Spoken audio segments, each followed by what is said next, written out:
Ils sont dans nos réfrigérateurs, dans nos climatiseurs, dans nos camions réfrigérés.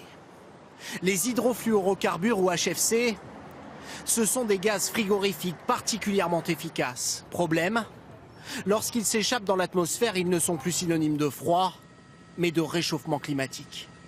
Des gaz à effet de serre 14 000 fois plus puissants que le CO2, qui seront progressivement interdits partout dans le monde. Conclusion d'un accord historique signé ce matin.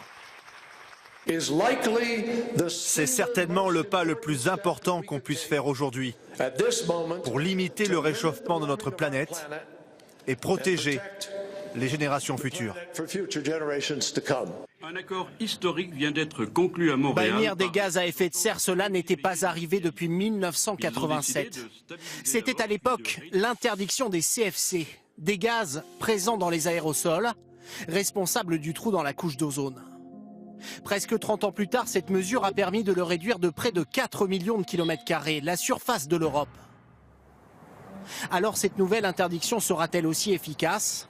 Elle marque une étape décisive pour les défenseurs de l'environnement. On sait que ce simple accord, s'il est appliqué comme il a été annoncé, pourrait réduire d'un demi-degré le réchauffement de la température à l'échelle de la fin du siècle. Donc c'est une bonne nouvelle que les États de la planète s'engagent à réduire l'utilisation de ces gaz dont on peut se passer aujourd'hui. Ce nouvel accord entrera en vigueur dès les prochaines semaines, mais sera progressif. Ces gaz nocifs ne disparaîtront totalement qu'en 2050.